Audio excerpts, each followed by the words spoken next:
Economics study point पर आप सबका स्वागत है। मैं प्रभात कुमार विश्नोई, राजकंटक कॉलेज देवरी।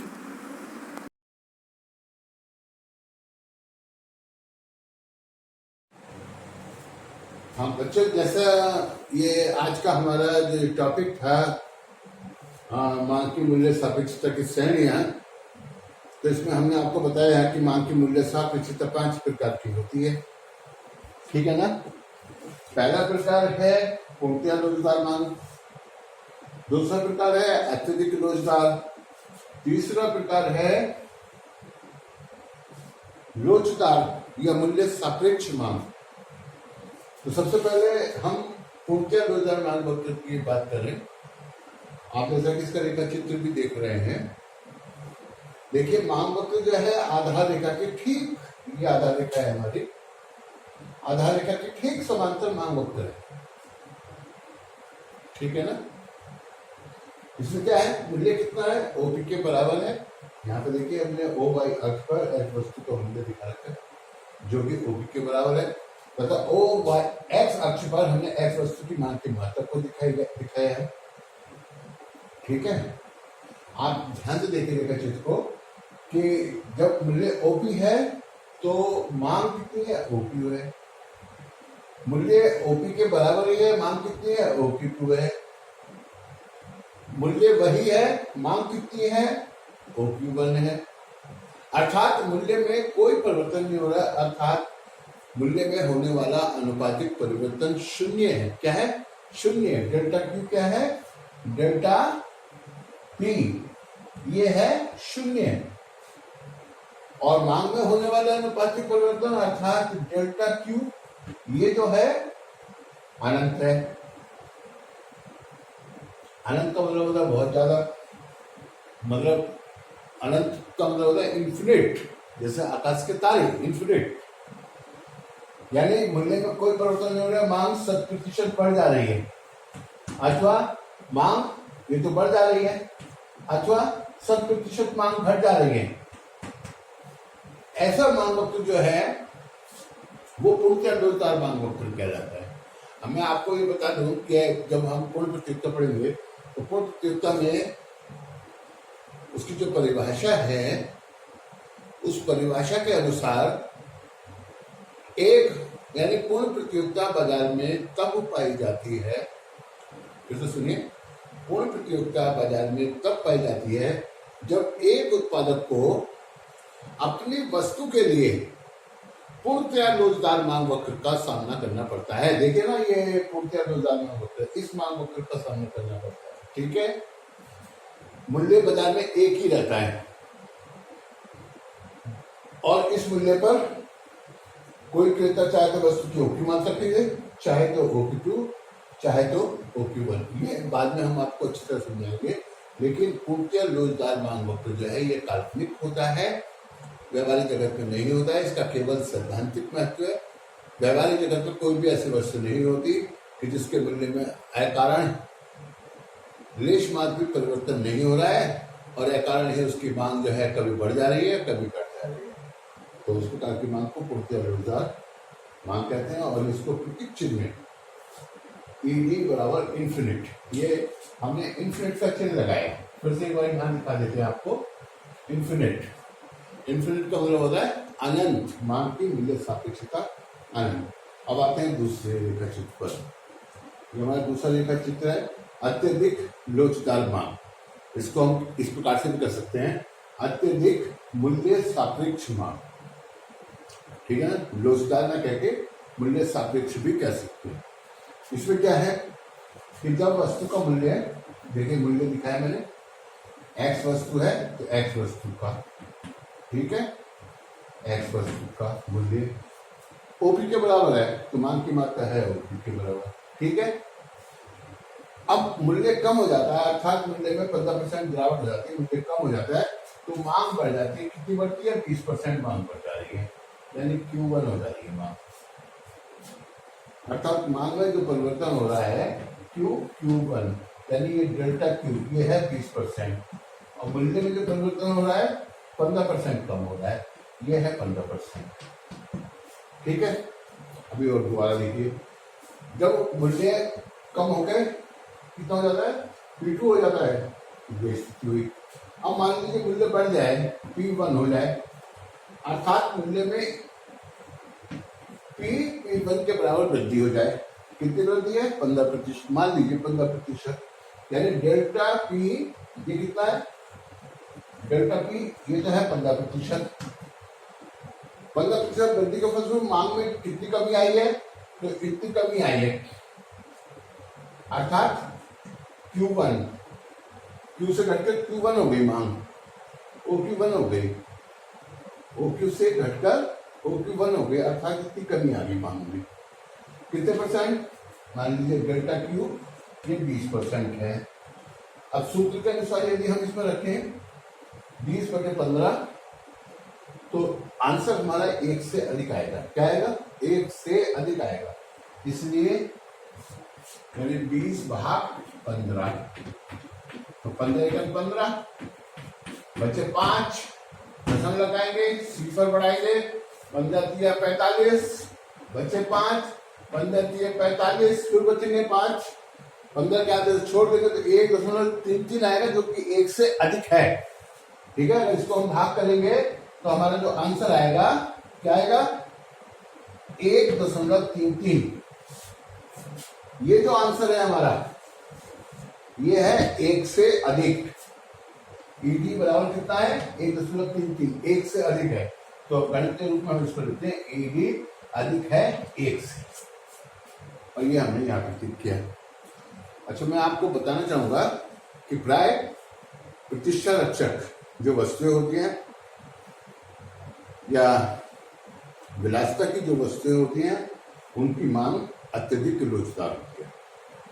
तो पहला प्रकार है ये, जो कि वास्तविक जगत में पाया जाता है। पूर्ण प्रतियोगिता वास्तविक जगत में नहीं पाई जाती है, काल्पनिक होती है। तो पूर्ण प्रतियोगिता के अंतर्गत जो मांग वक्र होता है, ये भी काल्पनिक होता है। तीसरा हमारा है लोचदार मांग वक्र या मूल्य सापेक्ष मांग वक्र, ये तीसरा प्रकार है। आइए इसको भी देख लेते हैं। ये हमारा OY अक्ष है, इस अक्ष पर हम X वस्तु का मूल्य प्रदर्शित कर रहा है, और नीचे X पर हमने X वस्तु की मांग की मात्रा को प्रदर्शित किया गया। जैसा कि आप रेखा चित्र को देख रहे हैं, DD मांग वक्र है। जब मूल्य OP होता है तो मांग की मात्रा होती है OQ, मूल्य कम हो जाता है P2 के बराबर मूल्य में कमी आती है, अर्थात मूल्य OP2 हो जाता है, मांग बढ़कर OQ2 हो जाती है। अर्थात मूल्य में जो कमी है वो कैसी हो रही है, कितनी कमी आई है मूल्य में, यानी इसके बराबर कमी आई, यहां से लेके यहां तक कमी आई है। मांग में कितनी वृद्धि हुई है, यहां से लेके यहां तक वृद्धि हुई, तो हमने 30 दिखाया। दोनों चीज समान है, अगर ये 30% है तो ये भी 30% है। ठीक है, अब दोबारा देखिए, मूल्य बढ़ जाए, मूल्य बढ़कर OP बंद हो जाए, मांग घट जाती है, मूल्य बढ़ने की मांग घट जाती है। जब मूल्य OP बंद हो जाता है तो मांग घट जाती है, मांग कितनी रह जाती है, OP के बराबर रह जाती है। मांग में कितनी कमी आ जाती है, इस तीर के बराबर कमी हो जाती है। मांग मूल्य बढ़ता कितना है, इस तीर के बराबर बढ़ता है। ठीक है, अगर आप इसको 35% मान लो, ये भी 35% है, दोनों बराबर हैं। ठीक है, जब 30% मांगे तो 30% मान लीजिए, कोई परेशानी नहीं है। 35% मांगे तो 35 मान लीजिए, लेकिन मांग और मूल्य का जो अनुपातिक परिवर्तन है बराबर है। तो ऐसे में क्या होगा, ईडी को भाग कर ईडी बराबर होगा delta Q upon delta P। Delta भी 35, डेल्टा Q अर्थात मांग में परिवर्तन भी 35 है, मूल्य में परिवर्तन भी 35 है। कितना है, 35, और जब 35 से 35 को भाग करेंगे तो आंसर आएगा 1, और मांग की मूल्य सापेक्षता कितनी होगी, इकाई के बराबर होगी। तो इसको हमने वहां लिख दिया ईडी बराबर 1।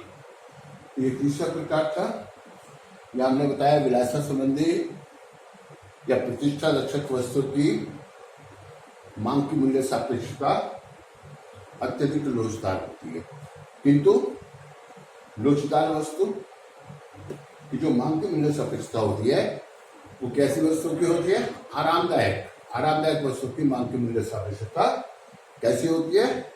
लोचदार होती है।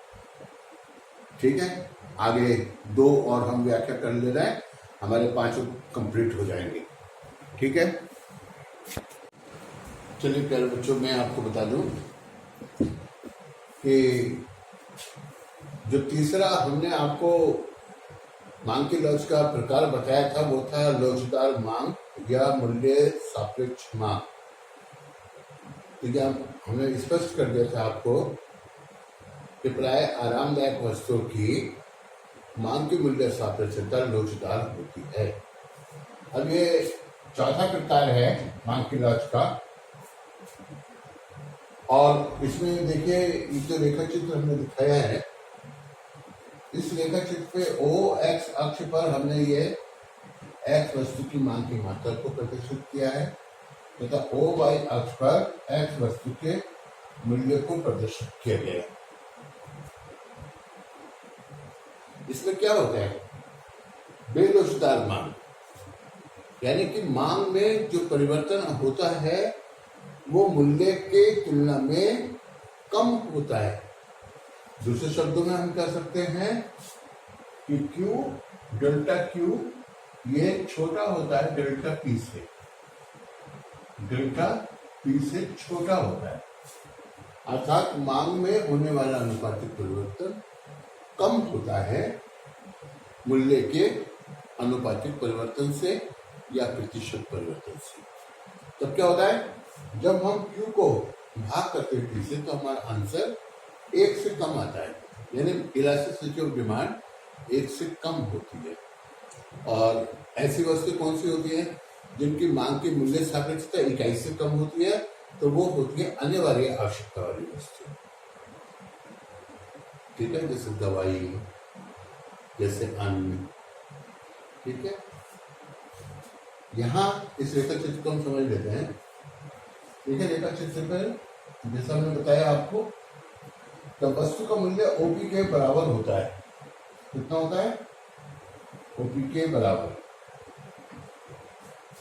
तो वस्तु की मांग है ओपी के बराबर। ठीक है, आपको निष्पक्ष आ रहा होगा, वस्तु का मूल्य है ओपी और मांग है ओपी।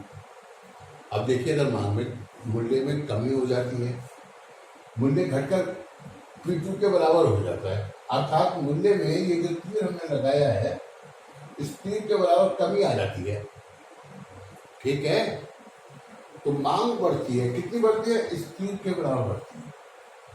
देख रहे होंगे ना, ये तीर हमने यहाँ बना रखा है, इस तीर के बराबर मांग बढ़ती है, अर्थात मूल्य में जो कमी हुई है वो 20% की मान के चले हम, 20% कम हो रहा है मूल्य। मांग कितनी बढ़ रही है? केवल 5%, 7%, 10%, 30% से कम। अगर 20% से कम मांग बढ़ रही है तो इसका मतलब है कि ऐसी वस्तु की जो मांग है वो बेरोजगार।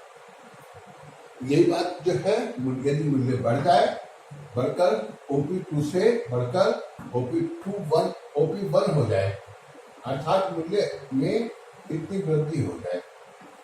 यहाँ क्या हुआ था? मूल्य में कमी हुई थी। क्या हुआ था? कमी हुई थी। कितनी कमी हुई थी? इस तीर के बराबर कमी हुई थी। ठीक है, अब क्या हो रहा है? अब मूल्य बढ़ रहा है। ठीक है ना, इस तीर के बराबर कमी हुई थी, अब मूल्य बढ़ रहा है। मूल्य बढ़कर हो गया है P1, अर्थात मूल्य में वृद्धि हो गई है इस तीर के बराबर या इस तीर के बराबर। इसको हम मान लेते हैं, चलिए मान लेते हैं 20% वृद्धि। तो मांग कम हुई है। मांग कितनी कम हुई है? 6% या 7%। ठीक है ना, तो यहाँ पे मांग में जो कमी आई है, मांग में कमी आई है किंतु कम मात्रा में कमी आई है। मूल्य के परिवर्तन से मांग में होने वाला अनुपातिक परिवर्तन कम है, इसलिए ये जो मांग वक्र है, डी मांग वक्र, ये बेलोचदार मांग वक्र है। और इसको हम यानी कि बेलोचदार मांग वक्र को सूत्र के रूप में किस प्रकार प्रस्तुत करेंगे? ईडी बराबर लेस देन 1। मांग की मूल्य सापेक्षता छोटी है 1 से या कम है 1 से। लेस देन का मतलब होता है कम होना, किसी से कम होना, तुलनात्मक रूप से कम होना, लेस देन। ये बात आपकी समझ में आ गई होगी। अब हमारा 5वां प्रकार इधर हमने लिखा हुआ है ना। अगर आप कहते हैं तो मैं इसको गणित के रूप में भी थोड़ा सा और प्रकार डाल देता हूँ।